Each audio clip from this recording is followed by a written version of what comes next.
Bonsoir monsieur, ce soir je vais vous présenter le code que vous nous avez demandé de réaliser pour ce soir, c'est-à-dire en gros on avait un cube qui devait tomber dans l'eau, du coup il est en chute libre, donc on disait qu'il y avait les forces de frottement qui agissaient sur le cube, donc le poids, et ensuite la force Archimède lorsqu'il tombe dans l'eau, et ensuite la force Archimède qui pousse avec le volume immergé pour qu'il justement il flotte, et du coup on va voir qu'il y a zone de transition, puisque en gros il va plonger, ensuite il va tendre vers un régime constant, un peu comme un diagramme de Bott, c'est-à-dire hop, ça monte et ensuite ça tend à converger vers une constante, c'est-à-dire que le cube est pile à la surface de l'eau.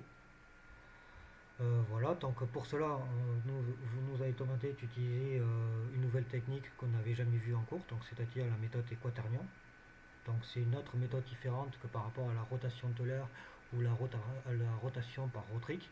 Si j'ai bien compris, l'avantage des quaternions, c'est qu'en normalisant, ça permet d'éviter les approximations parce qu'avec par exemple la méthode de rotrique, où on n'a pas le Kimball lock, c'est-à-dire le pi sur 2 qui apparaît, et bien là, on peut avoir des approximations au niveau de la rotation parce que le point va sortir du cercle de rotrique et du coup c'est pas ça ça fait que le système n'est pas précis alors qu'avec le quaternion ça ramène toujours du coup le quaternion en fait sur le cercle ou la sphère qui désigne la rotation et du coup c'est très performant.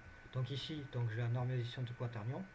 Vous nous avez demandé d'utiliser la contrainte de Lagrange, mais je n'ai pas exactement pu le mettre en place. J'ai essayé, mais je pense que j'ai pas exactement compris exactement ce que vous vouliez qu'on fasse. Donc j'ai décidé de le renormaliser chaque fois à la fin de la couple de la boucle, juste en faisant Q divisé par la norme de Q, en fait, tout simplement. Ici, nous avons euh, une fonction qui s'appelle quaternion pour calculer la matrice de quaternion. Donc c'est cette formule bon, que je n'ai pas inventée, que j'ai trouvée. Ici, je définis donc le cube. Ensuite, ici, j'ai une fonction pour dessiner l'eau. Ensuite, une fonction pour calculer le volume immergé. Donc, c'est l'idée que vous nous avez expliqué dans le cours. Donc, c'est-à-dire, on va prendre les sommets du cube. Donc, s'ils sont inférieurs ou égaux à la surface de l'eau, oui, du coup, euh, on la rajoute dans une matrice que j'appelle les vertices.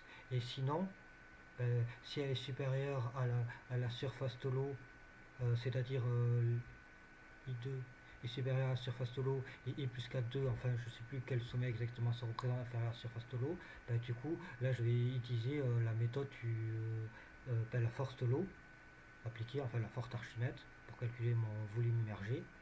Enfin, je vais calculer mon volume immergé et ensuite, dans ma fonction d'équation, ici, je vais avoir volume égale calcul immergé du volume, donc que j'ai calculé, et ensuite, je vais appliquer en utilisant moins 0,5 fois un demi de rho fois le coefficient de traînée fois en fait, le volume immergé.